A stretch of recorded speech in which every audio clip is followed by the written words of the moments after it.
श्री स्वामी समर्थ. आज आपण श्री स्वामी चरित्र सारामृत यामधील अध्याय 2 बघणार आहोत.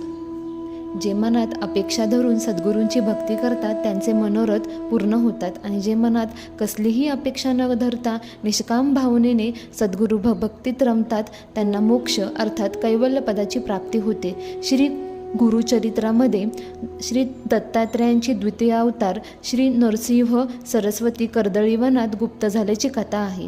हेच पुढे लोकोद्धार करण्यासाठी श्री स्वामी समर्थ यांच्या रूपाने अक्कलकोटी स्थिर झाले अशी धारणा आहे. मात्र एका भक्ताने श्री स्वामींची जन्मपत्रिका बनवून त्यांच्या अवताराविषयी निराळे भाष्य केले आहे. या विषयाचे तर्कवितर्क काही असो, मात्र श्री स्वामी हे सर्वसामान्य जणांच्या उद्धारासाठी मानवदेह धारण करून अक्कलकोट येथे अवतरले हेच सत्य आहे. याविषयीचा एक प्रसंग असा घडला की राचाप्पा मोती यांच्या घरी श्री स्वामी बसले असताना कुणी कलकत्त्याचा साहेब दर्शनाच्या हेतूने त्यांच्यापाशी गेला आणि आपण कुठून आला असे श्री स्वामींना कुतूहलपूर्वक विचारू लागला.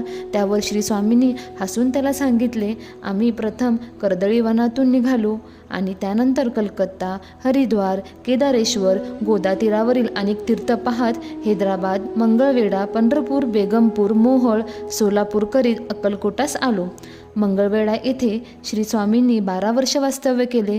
तेथे अरण्यात राहणाऱ्या श्री स्वामींचे रूप मंगळवेढ्याच्या अजान भक्तांनी जाणले नाही. मात्र दिगंबर वृत्तीने राहणाऱ्या या वेड्याभुवाचे खरे स्वरूप ग्रामस्थांना उमगेपर्यंत श्री स्वामी मंगळवेढा येथून पुढे पंढरपूरच्या दिशेने कायमचे निघून गेले. अशा प्रकारे अध्याय 2 समाप्त होत आहे. श्री स्वामी समर्थ.